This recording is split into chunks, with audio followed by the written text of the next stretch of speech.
સુરત શહેરમાં સમૂહ લગ્નમાં થનાર મુસ્લિમ યુવતી અને હિન્દુ યુવકના આંતરધર્મીય લગ્નને લઈને ઉભેલા વિવાદે હવે નવો વળાંક લીધો છે।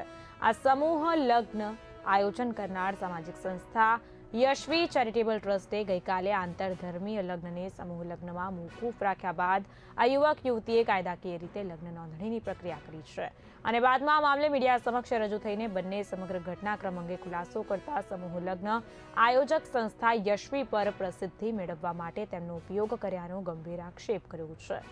યુગલે સંસ્થાની કાર્યવાહીથી તેઓની છબી બગડી હોવાનો આક્ષેપ કર્યો છે। સાથે જ પ્રસિદ્ધિ અને લોકપ્રિયતા મેળવવા માટે તેમની વ્યક્તિગત જિંદગી સાથે ખેલ કરવામાં આવ્યો છે।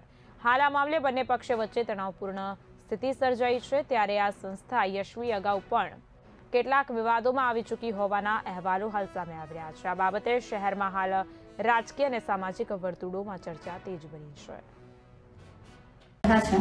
સુરતમાં યશવી ફાઉન્ડેશન દ્વારા આયોજિત કરેલ સમૂહ લગ્નમાં અમે નોંધણી કરાવી હતી। અમે હિન્દુ કે મુસ્લિમ સમાજની લાગણી દુભાવવાનો કોઈ પ્રયાસ કર્યો નથી। અમે ફક્ત અમારા લગ્ન થાય એવા શુભ આશયથી યશવી ફાઉન્ડેશનમાં ગયા હતા। ત્યાં બધી અમે રજૂઆત કરી હતી અને તે લોકો દ્વારા ફોર્મ ભરી તમને જાણ કરવામાં આવશે એવું કહેવામાં આવ્યું હતું।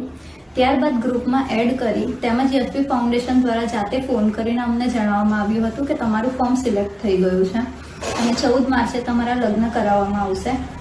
વોટ્સએપ ગ્રુપમાં તેમજ યશવી ફાઉન્ડેશનના એક એમ્પ્લોય ગાયત્રીબેન તરફથી અમને જાણ કરવામાં આવી કે પાનેતર વિતરણનો કાર્યક્રમ 25 ફેબ્રુઆરીએ ડુમસ ખાતે યોજાશે, જેમાં તમારે હાજર રહેવાનું છે।